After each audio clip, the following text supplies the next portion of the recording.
Dalam kegiatan kurban, itu kan ada praktek, ada hasil. Dalam praktek inilah ada banyak sunnah, ada banyak sunnah Nabi Sallallahu Alaihi Wasallam. Misalnya apa Pak? Menyembelih sendiri. Contoh yang lain, makan hasil hewan kurbannya. Contoh yang lain, bisa mengetahui kapan hewan itu disembelih, sehingga kapan potong kuku, potong rambut sudah harus dimulai. Itu yang disebut dengan kegiatan praktek hewan kurban. Dan ada hasil. Hasil ini meliputi banyaknya daging, jumlah daging. Terus apa lagi? Cara distribusi dan seterusnya. Nah, sementara ini orang ketika berkorban itu lebih banyak memperhatikan masalah hasil daripada masalah praktek. Makanya kadang ini dikalahkan dalam rangka untuk memperhatikan hasil. Contoh ya. Ada orang yang tinggal di Jakarta, tapi dia merasa di Jakarta ini sudah banyak hewan kurban. Tonggone kurban. Akhirnya kurban itu dikirimlah hewan kurban itu ke Jawa misalnya, ke daerah. Dengan cara dia transfer uang. Maka pertimbangan dia, kenapa dia kurban di daerah?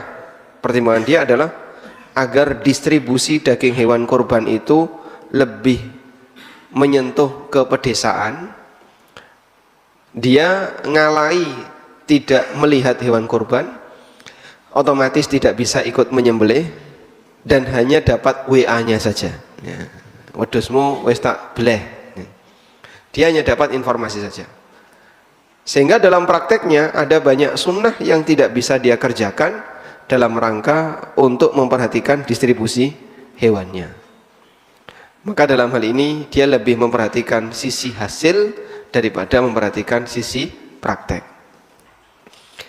Contoh yang lain Bapak, kalau jenengan saya minta untuk memilih mana yang lebih baik, 1 sapi ataukah 7 kambing, ini tandanya begini atau begini, pilihannya A, ini B.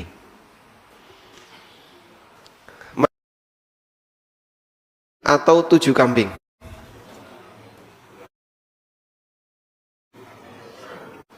Kalau dagingnya lebih banyak yang mana Pak? 1 sapi. Andaikan regane podo Pak, ini mana yang lebih baik Pak? 1 sapi atau 7 kambing? 1 sapi atau 7 kambing? Baik, umumnya di masyarakat kita kalau disuruh milih seperti ini, dia milih mana Pak? Sapi. Nah, sehingga lo ya apik sapi siji timbangannya wedhus 7. Ini kita bicara nilai kan sama ya, sehingga di sini secara nilai sama.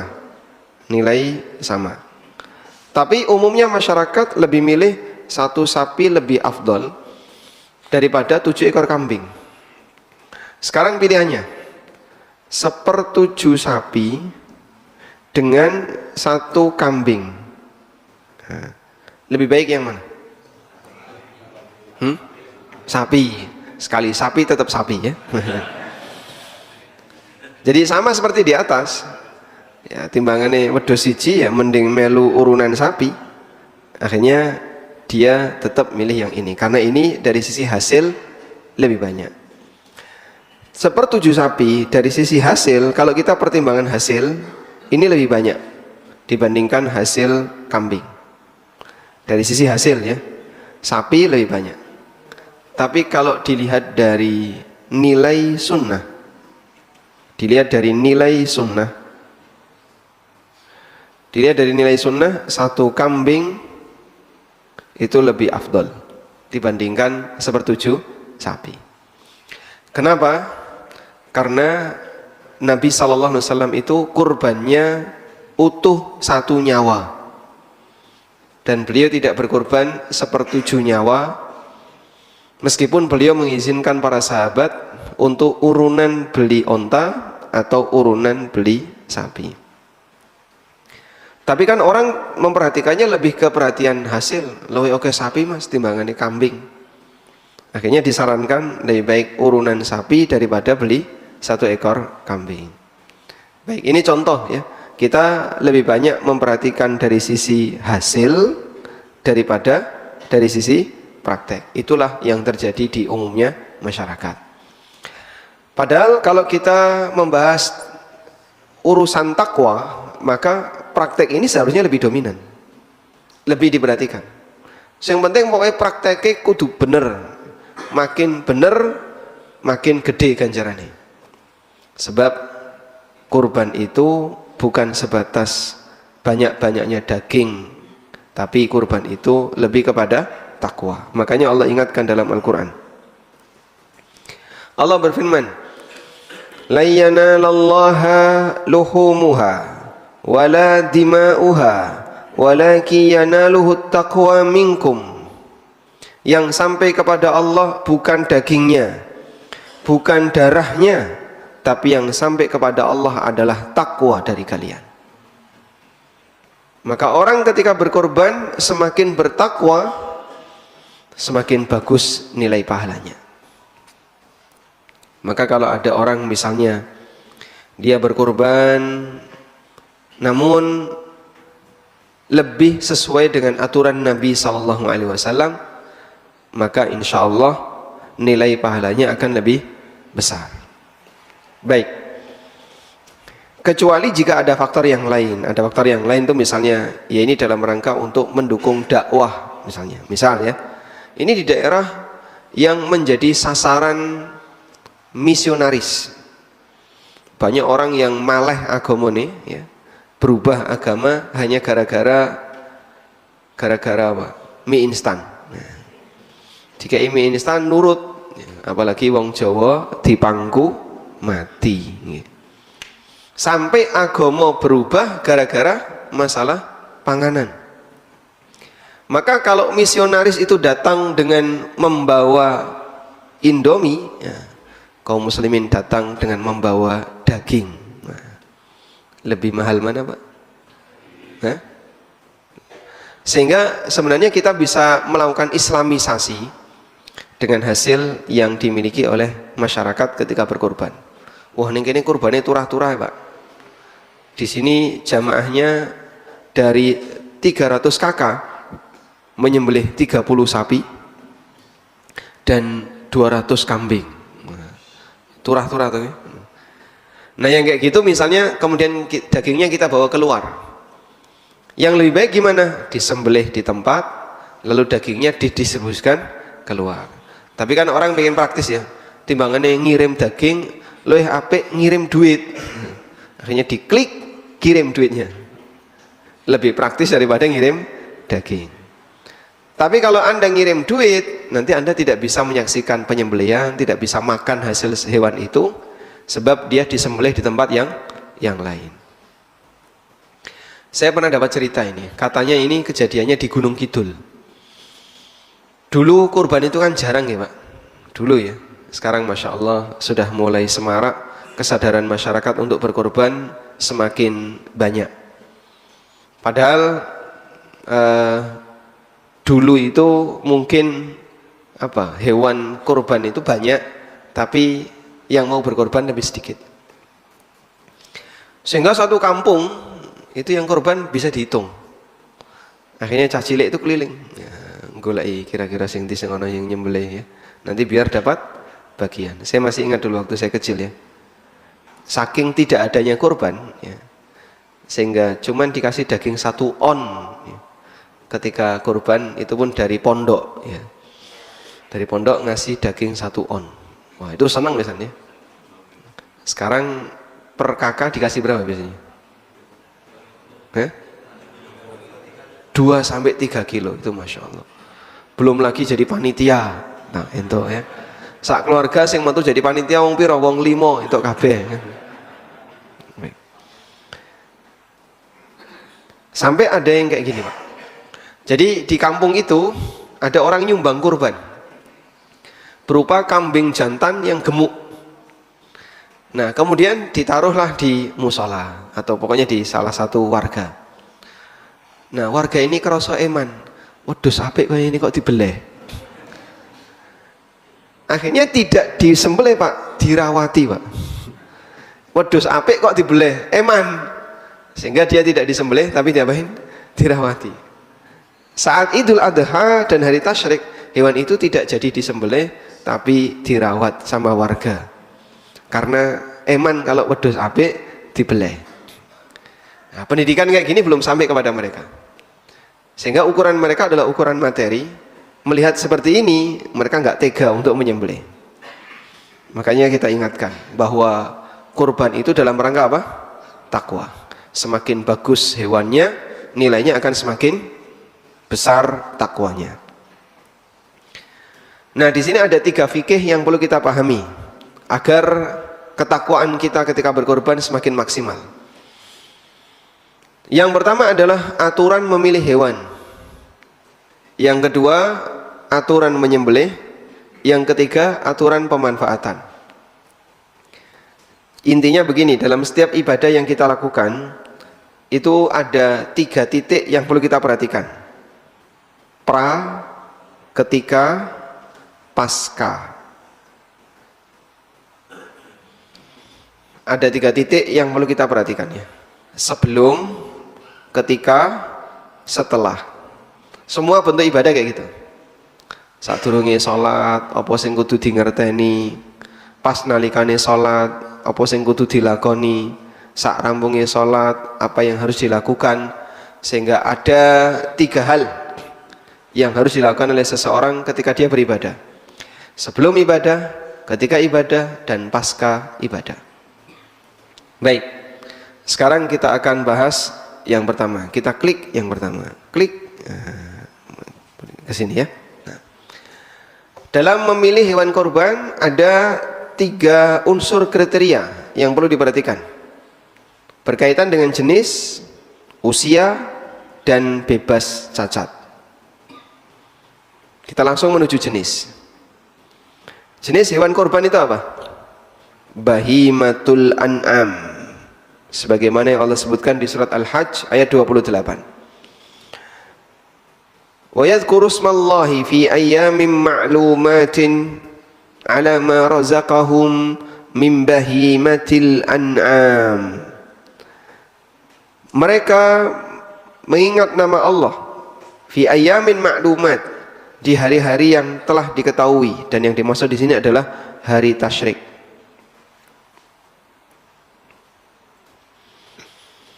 Ala ma razaqahum, terhadap rizki yang Allah berikan kepada mereka, min bahimatil an'am, berupa binatang ternak.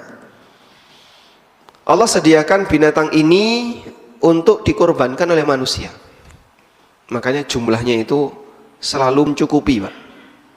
Jadi sempat ada orang yang komentar dalam khutbah, dalam ceramah, kambing itu ketika dikorbankan rata-rata lanang, sapi juga seperti itu.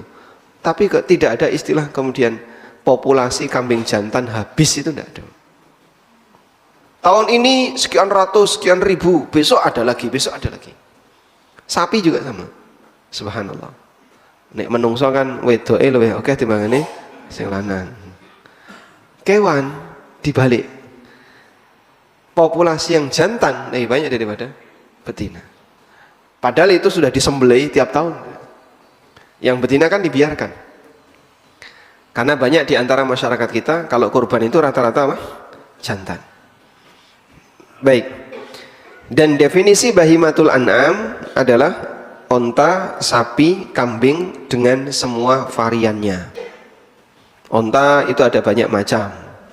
Sapi juga ada banyak macam. Kambing juga sama. Ada banyak macam. Semua jenis hewan yang masuk pada 3 kelompok ini, onta, sapi, dan kambing, maka dia boleh untuk dikurbankan. Nah, berarti hewan kurban yang disebut dengan binatang ternak itu hanya terbatas pada 3 ini. Ayam itu juga binatang ternak. Boleh nggak jadi kurban? tidak. Sekarang tidak cuma ayam, ya. Orang yang ternak ulat, ya. Ternak kroto. Tapi ini tidak boleh jadi korban karena yang dimaksud bahimatul an'am hanya 3 jenis ini. Selanjutnya kita membahas dari sisi kriteria. Dari Jabir bin Abdullah radhiyallahu anhu, Rasulullah sallallahu alaihi wasallam bersabda, "La tadhbahu illa musinnatan." Janganlah kalian menyembelih kecuali musinnah. Illa ayyasura alaikum fatadhbahu jada'atan minad dha'ni. Kecuali kalau kalian kesulitan mendapatkan musinnah, maka silahkan kalian sembelih domba jada'ah. Kalian sembelih domba jada'ah. Jadi istilah hewan itu ada banyak nama. Nama hewan tergantung usia.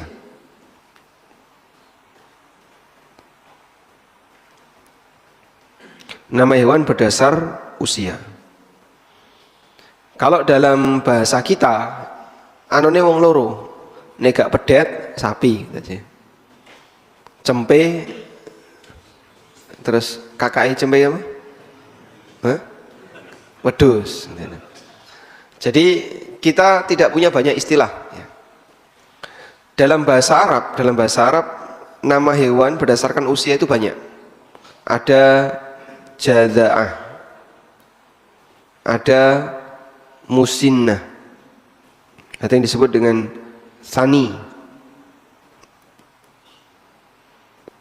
ada bintu labun, ada bintu mahot, dan masih banyak istilah-istilah yang lainnya. Ini dalam bahasa Arab atau orang Arab, menurut orang Arab. Jadi selisih bulan sekian atau selisih tahun itu sudah ada namanya sendiri. Onto umur setahun disebut apa? Onto umur 2 tahun disebut apa? Umur 3 tahun disebut apa? Masing-masing ada namanya. Nah, kita kan tidak punya kayak gitu ya. Ngerti ini kita ya, negak pedet sapi, negak cempe wedhus. Ya. Jadi adanya cuman anaknya saja. Anak kucing jenenge cemeng, ya. Anak jaran jenenge belo. Cuman itu saja. Bawahnya titik-titik rutin rinci itu tidak ada. Kita tidak punya yang seperti itu. Nah, masyarakat Arab lebih detail daripada kita, sehingga yang kecil-kecil itu mereka punya nama. Baik. Sekarang kita fokus di sini, Pak. Jada'ah dengan musinnah. Mana yang lebih tua? Musinnah lebih tua. Musinnah itu kakaknya jada'ah. Musinnah, hewan musinnah itu kakaknya jada'ah.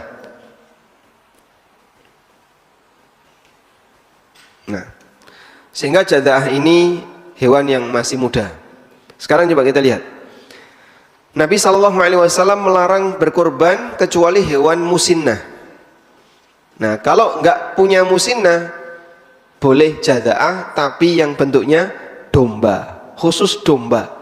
Selain domba nggak boleh jada'ah. Berarti nek wedhus Jawa jada'ah boleh nggak, Pak? Nggak boleh, harus musinnah. Sapi jada'ah nggak boleh, harus musinnah. Paham di sini ya? Baik, sekarang apa yang dimaksud dengan kambing jada'ah atau sapi jada'ah, kambing musinnah atau sapi musinnah? Musinnah untuk kambing itu yang genap 2 tahun. Musinnah untuk sapi juga yang genap 2 tahun. Kurang dari 2 tahun tidak sah jadi hewan kurban. Berarti kudu ngerti umure, Pak. Wajib ngerti umure. Lah saya ngerti umure sinten? Ya saya ngerawat. Karena dia yang jadi bidan ketika lahiran ya. Kemudian dia yang ngerawat sampai gede, sehingga dia tahu ini sapi sudah usia 2 tahun atau belum 2 tahun. Makanya kejujuran bakul sapi itu penting. Kejujuran bakul sapi itu penting. Baik. Nah, sekarang ada sisi masalah ya. Musinnah ini orang menyebutnya poel. Hmm? Betul. Poel. Poel niku napa? Ompong. Giginya sudah rampal. Gigi mana sih Pak yang rampal itu Pak? Gigi mana yang rampal? Ada dokter gigi di sini? Kok dokter gigi? Atau dokter gigi hewan? Dokter hewan ada dokter hewan? Ada katanya masyarakat ini salah dalam, ini pernah disampaikan di seminar waktu di kedokteran hewan UGM ya. Banyak masyarakat nggak ngerti yang dimaksud poel ketika memilih sapi kurban. Akhirnya digerayangi, gerayangi. Rana untune iki. Sapi itu punya gigi nggak Pak? Punya ya. Nek rantai untu ya raiso ngunyah. Katanya begini ya. Jadi sapi itu giginya sebagaimana kambing. Depan ya gigi seri, terus nanti kosong, kemudian gigi geraham. Jadi depan ada giginya, terus sampingnya ini kosong, belakangnya geraham yang dipakai ngunyah. Ya. Makanya ketika jenengan periksa itu kadang bagian tengahnya itu ada yang kosong. Tapi ketika kita lihat kepala kambing itu dibersihkan, giginya utuh. Ini utuh ini, berarti belum poel. Akhirnya kalau sing bakul ditetel biar ada yang poel. Saya sendiri tidak tahu yang poel, ciri poel itu kayak gimana ya, karena kita bukan praktisi dalam masalah ini. Tapi intinya sebenarnya musinnah itu kembali ke usia. Ini kembali ke usia. Yang perlu diperhatikan adalah yang penting genap usia 2 tahun. Seorang dokter hewan tanya ke saya, ada mas, sapi itu sudah genep 2 tahun, tapi untune durung rampal. Kayak cah cilik kan kayak gitu Pak ya. Wis gede, usia 3 tahun, tapi belum ganti gigi. Bukan cuma 3 tahun, bahkan kadang 5 tahun, 6 tahun, giginya itu belum ganti. Masih gigi susu, belum ganti. Anak-anak kan kayak gitu ya. Ada yang cepat ganti gigi, ada yang lambat ganti gigi. Nah ini giginya sudah genap 2 tahun tapi durung poel. Dokter memeriksa ini durung poel. Sampai beliau pernah menyampaikan ke saya melakukan eksperimen di salah satu masjid terkenal di Yogyakarta. Dari sekian puluh sapi kurban yang ada, itu hanya 30% yang poel. Diperiksa nih semua itu satu-satu. Nah, ini poel. Dari sekian puluh itu cuma sekitar 30%, sepertiganya yang poel. Nah kayak gitu kan berarti banyak yang belum sah jadi hewan kurban. Lalu beliau tanya, Nek sudah genap 2 tahun tapi belum poel gimana? Jawabannya yang penting usia dan bukan giginya. Karena terkadang yang namanya gigi itu beda-beda antara satu binatang dengan binatang yang lain. Ada yang cepat poel, ada yang lama nggak poel-poel. Timbangan yang udah rapayu ditetel, akhirnya malah nyiksa binatang. Baik, intinya bahwasanya dalam masalah ukuran usia itu kembali kepada angka 2 tahun, dan ini menuntut kejujuran ya. Kejujuran siapa? Yang merawat. Maka yang merawat sapi, yang jual sapi harus tahu ini sudah usia 2 tahun atau belum. Baik.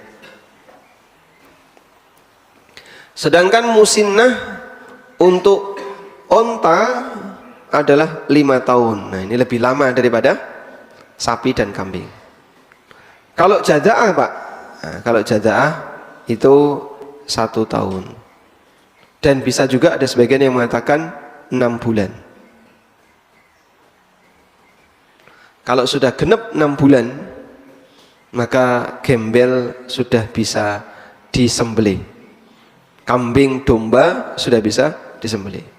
Sehingga kemarin kita sempat ngukur ya, domba betina usia 6 bulan, rego pinten 1 jutaan. Nah, 1 jutaan itulah ukuran minimal orang disebut wajib kurban. Baik, berikutnya kita akan beralih ke cacat hewan kurban. Jadi tadi sudah kita jelaskan tentang masalah kriteria, selanjutnya cacat hewan kurban. Kalau kriteria memenuhi tapi ada cacat, maka bisa jadi hewan kurbannya tidak sah.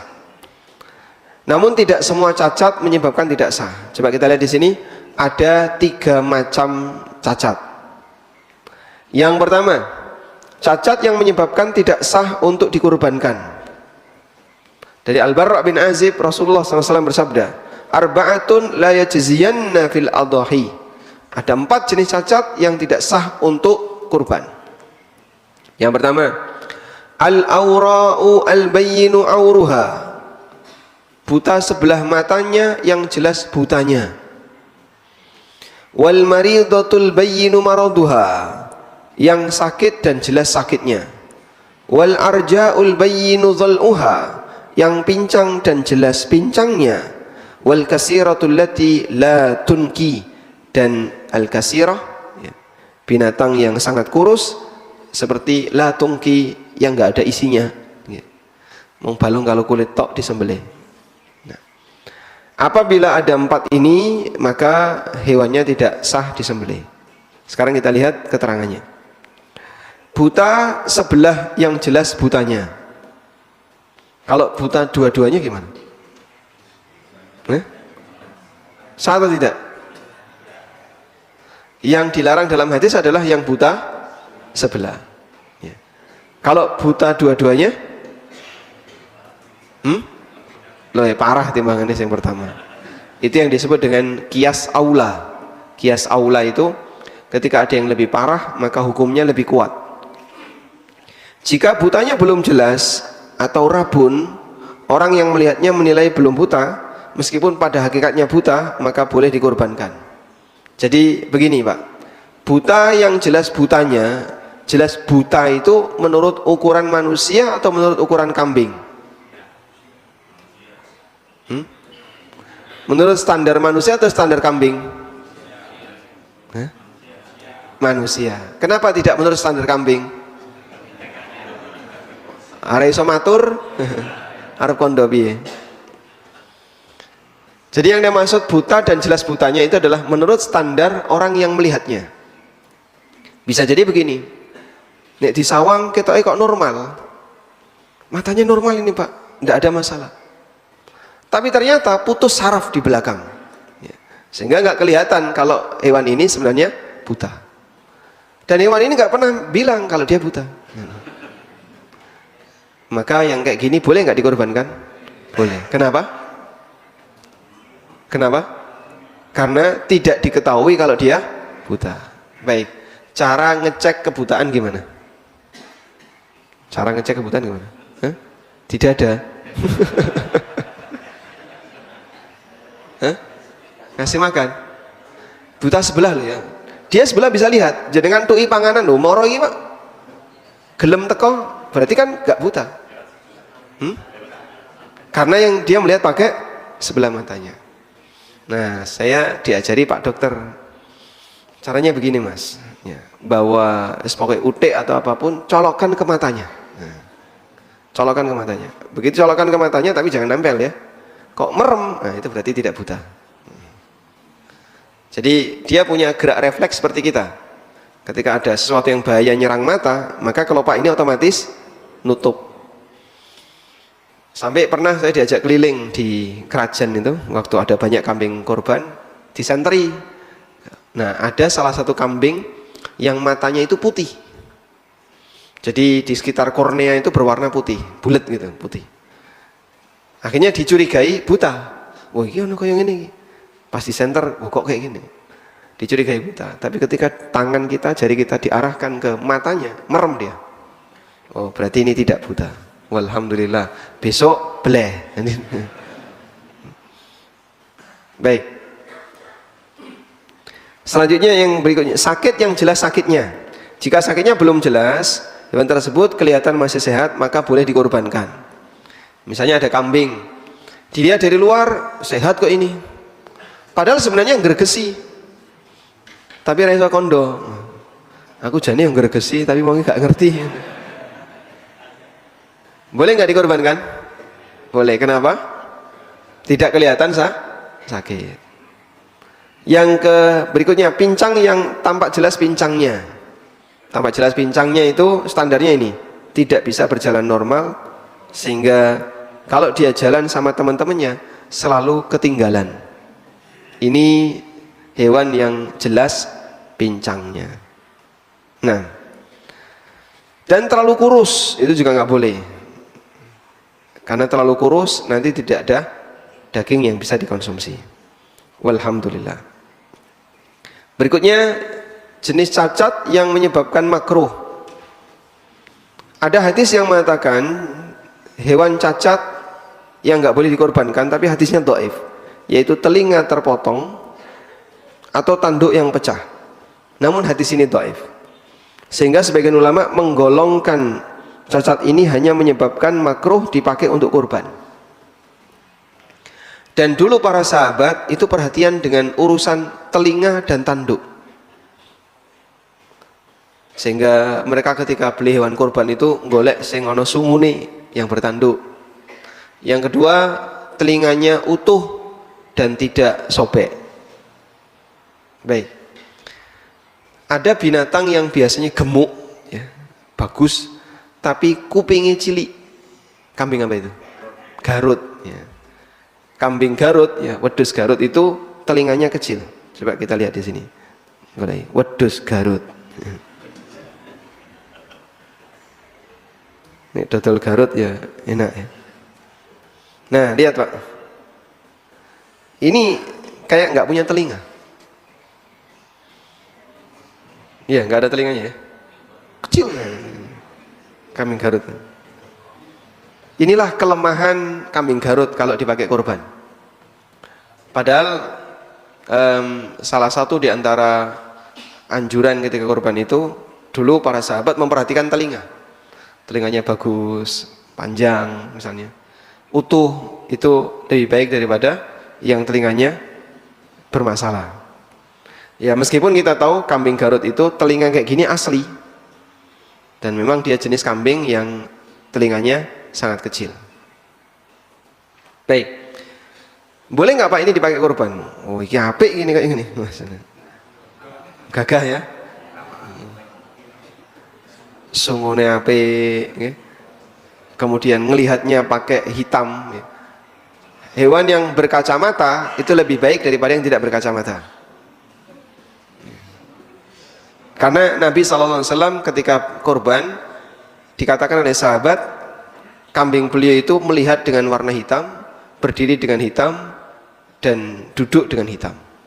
Dan yang dimaksud adalah matanya itu ada belang hitam, kaki-kakinya belang hitam, sehingga berdiri dengan hitam. Baik, kita lanjutkan. Yang ketiga, cacat yang tidak berpengaruh pada status kurban, boleh dijadikan untuk kurban meskipun kurang sempurna, yaitu selain 6 jenis cacat yang tadi disebutkan. Apa saja Pak? Coba.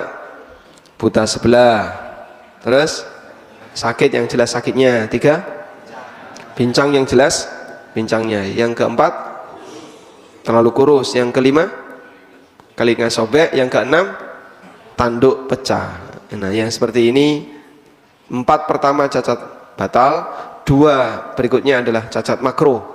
Nah selain 6 ini, kalaupun cacat gak ngefek, misalnya ya, ompong, wedhus ompong Pak, boleh nggak Pak dipakai korban? Boleh.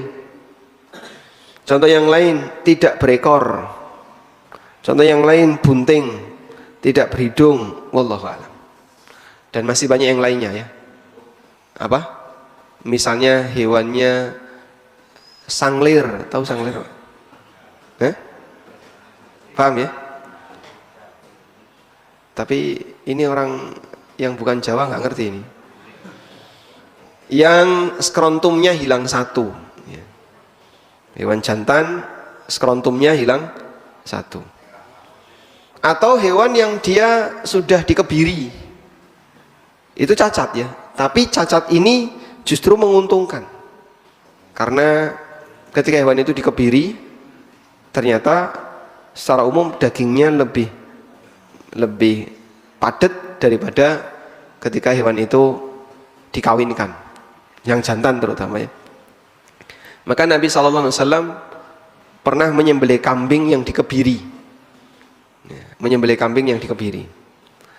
Dan ini kalaupun disebut cacat, tapi cacat yang sifatnya apa?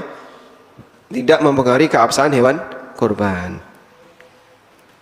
Wallahu a'lam. Baik, sekarang kita beralih ke syarat menyembelih yang syar'i.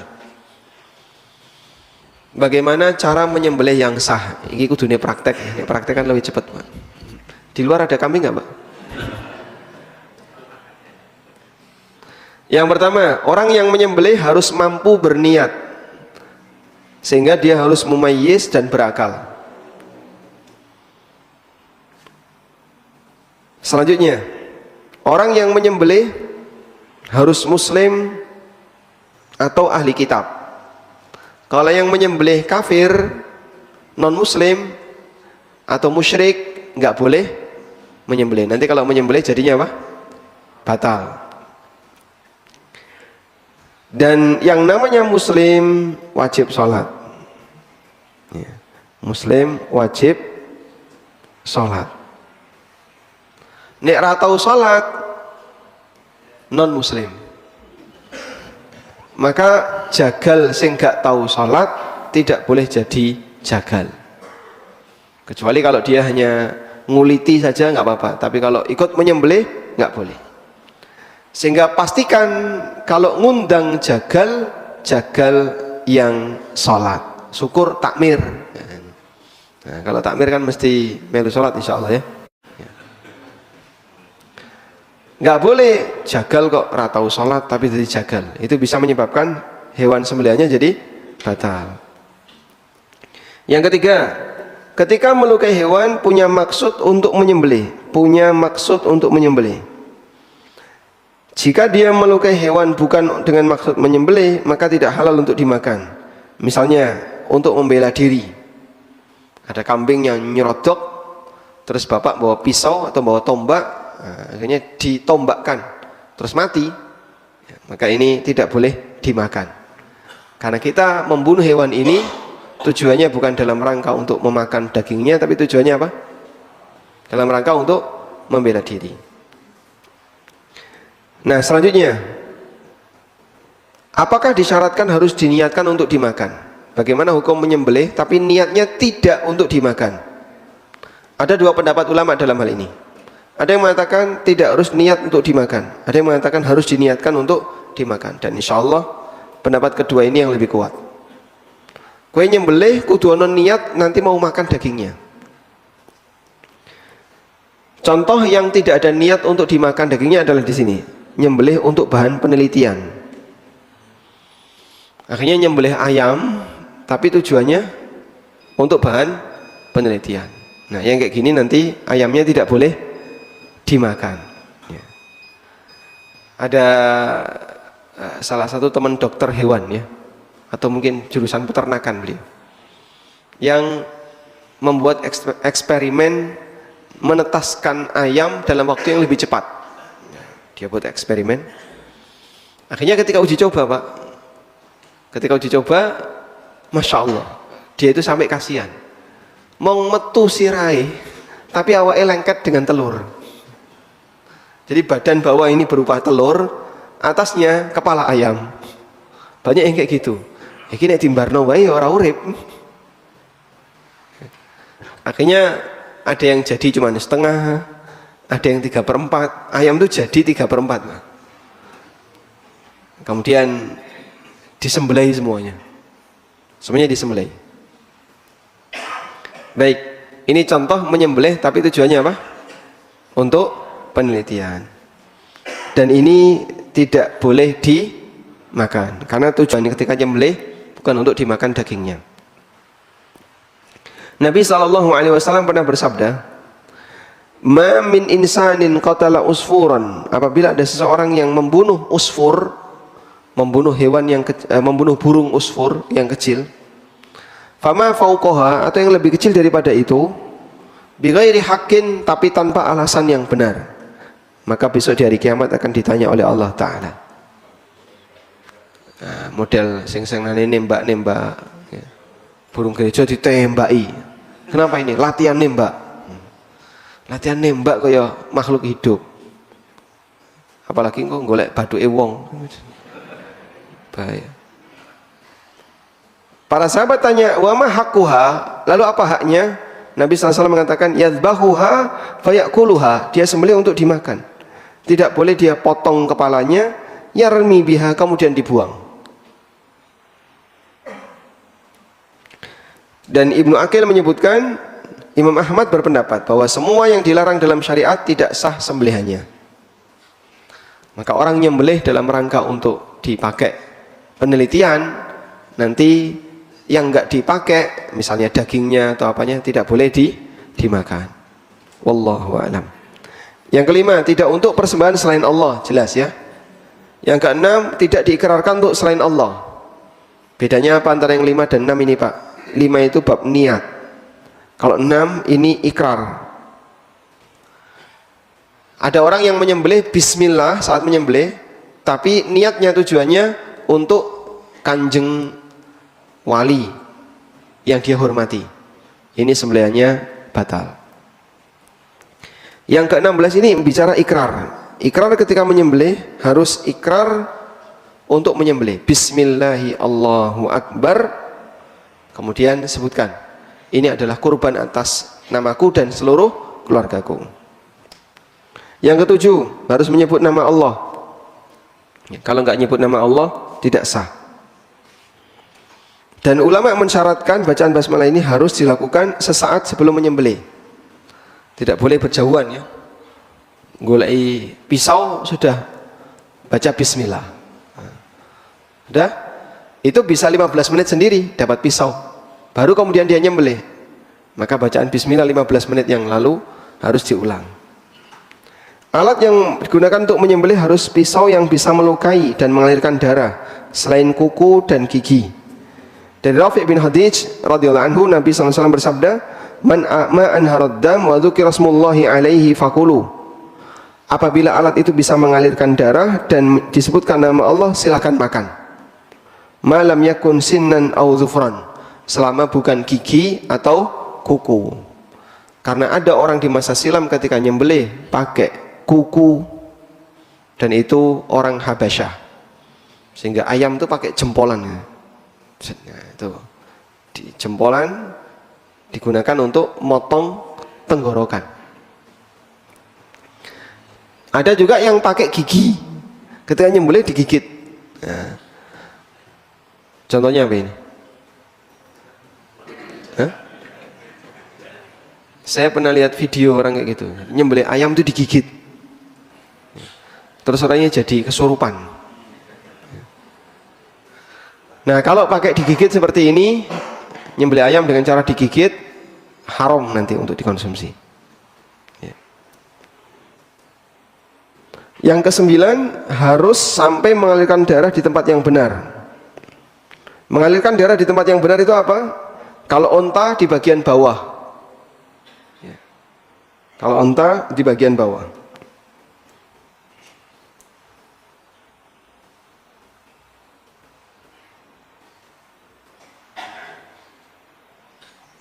Mana? Atau ini aja?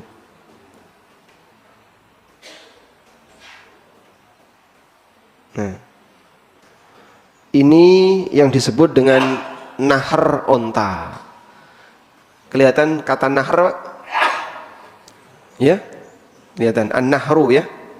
Jadi onta itu ketika disembelih, yang dilukai adalah bagian naharnya, bagian pangkal leher. Baik, videonya sudah cukup banyak, insya Allah banyak bapak-bapak yang sudah tahu ya. Sedangkan untuk selain onta, maka di ujung leher dekat kepala yang disebut dengan dzabah. Ya, misalnya sapi kalau disembelih di mana, Pak? Sapi kalau disembelih di ini. Ya. ar-ra'sud daqiq. Ya, ini posisi nyembelih sapi di anak panah kuning yang paling atas kanan. Dan kalau sapi posisi nyembelihnya ditidurkan sebagaimana kambing. Jika keadaannya tidak normal, di mana orang menyembelih tidak mungkin untuk memotong leher hewan, misalnya hewan masuk sumur, maka boleh dilukai dengan cara apapun. Nah, misalnya ada sapi masuk sumur, sapi nyemplung sumur, Pak, maka dia dilukai di bagian sedapatnya. Nah, ketika mengeluarkan darah, kemudian dia mati di dalam, nah, maka dia boleh dimakan karena kondisinya tidak normal. Baik, sekarang kita lihat di sini. Syekh bin Baz menyebutkan penyembelihan yang sesuai syariat itu ada 3. Pertama, terputus tenggorokan, kerongkongan, dan 2 urat leher. Ini yang paling bagus. Tenggorokan, kerongkongan, dan 2 urat leher. Cara memutus 2 urat leher gimana, Pak? Saat nyembelih diputer. Karena 2 urat ini ada di sebelah kanan dan kiri. Makanya ketika nyembelih atas jangan puter. Insya Allah akan lebih cepat mati ketika urat lehernya terputus. Yang kedua, terputusnya tenggorokan, kerongkongan, dan salah satu urat leher. Sembelihnya sudah benar, halal, dan boleh dimakan meskipun keadaan ini derajatnya di bawah kondisi yang pertama. Yang ketiga, terputusnya tenggorokan dan kerongkongan saja, tanpa 2 urat leher. Sebagian ulama mengatakan sembelihannya halal. Dan insya Allah pendapat yang benar halal. Wallahu alam. Baik, bisa dipahami insya Allah. Tinggal praktek ya. Hah? Besok Selasa. Urunan tuku wedhus. Tapi insya Allah kalau di zaman sekarang nyembelih itu hal yang biasa ya. Sehingga banyak orang yang sudah pintar untuk nyembelih hewan. Wallahu alam. Demikian yang bisa kita bahas. Semoga bermanfaat. Wassallallahu ala nabiyyina Muhammadin wa ala alihi wa sahbihi wasallam.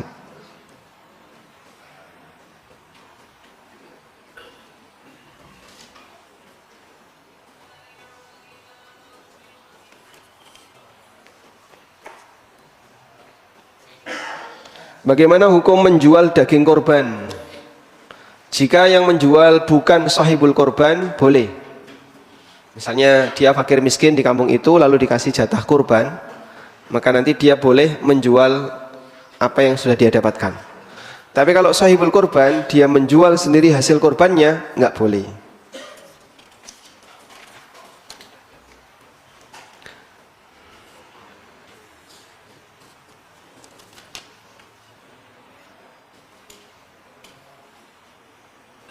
Assalamualaikum. Waalaikumsalam. Bolehkah sahibul kurban minta jatah buat keluarganya yang miskin? Misalnya minta 4 bagian, minta 10 bagian pun boleh. Dia boleh minta lebih, apalagi tadi niatnya mau dibagikan ke keluarga yang miskin, sehingga Anda kasihkan boleh lebih dari 1. Misalnya dikasih 4, kasih 5, silahkan. Apakah hasil kurban harus ditimbang? Jawabannya tidak harus. Untuk pembagian dagingnya untuk sahibul kurban dan warga, ya tidak harus. Tapi kalau bapak ibu mau presisi, mau lebih baik, detail dalam bagi ke warga dan masyarakat, ya mau tidak mau harus ditimbang biar tahu apa total beratnya, sehingga pembagiannya nanti bisa semakin merata meskipun tidak harus. Saat prosesi pemotongan hewan kurban, biasanya panitia mengambil daging kurban sebagai konsumsi panitia di masjid. Boleh atau tidak? Insya Allah tidak masalah.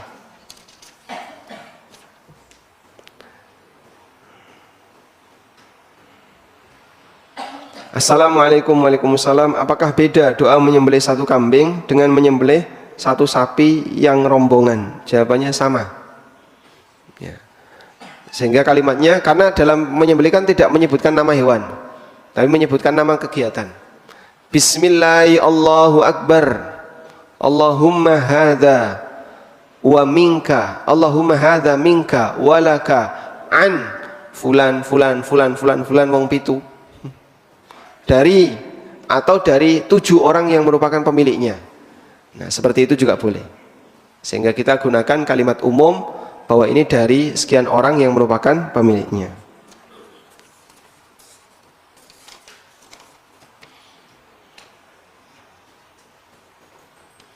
Assalamualaikum. Waalaikumsalam. Bolehkah kita menyembelih hewan kurban membaca Bismillahirrahmanirrahim? Sah atau halal? Apakah sah dan halal? Jawabannya sah dan halal. Karena memang disyariatkan untuk baca apa? Bismillah. Lengkap atau pendek Pak? Dua-duanya boleh. Boleh Bismillah saja, boleh Bismillahirrahmanirrahim.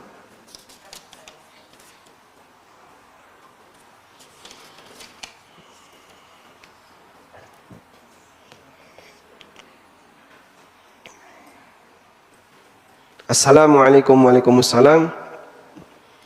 Bolehkah kulit hewan kurban diberikan ke TPA masjid, lalu oleh TPA masjid dijual karena susah mengolahnya?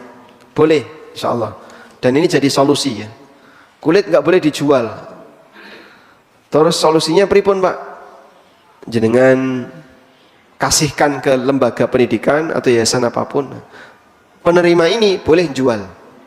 Karena dia penerima, bukan sebagai sahibul kurban.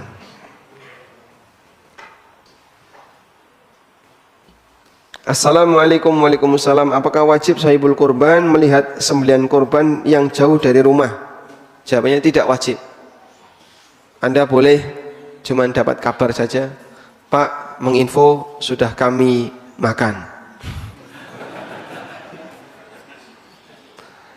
Kalau diinfo sudah disembelih, ya berarti Bapak sudah boleh potong kuku. Nah.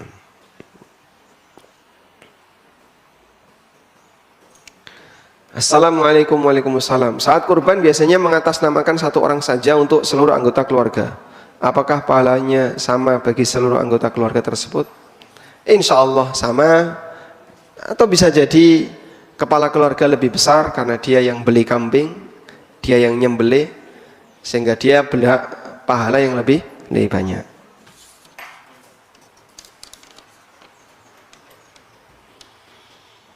Bolehkah panitia kurban mendapatkan fee dari penjual hewan kurban? Ya. Kalau dari penjual hewan kurban untuk pribadi, padahal dia hanya takmir yang diwakili, yang mewakili sahibul kurban, jawabannya nggak boleh. Maka yang boleh dilakukan adalah hadiah itu diberikan ke masjid sebagai potongan harga ke panitia, dan nanti akan dikembalikan ke sahibul kurban. Wallahu a'lam. Bolehkah takmir masjid menyimpan kepala dan jeroan untuk pembubaran panitia?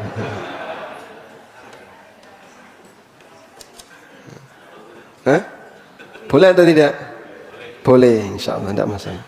Selama dia ngambil itu dalam rangka untuk pemanfaatan kurban, mau disimpan, mau langsung dimakan, silahkan, boleh.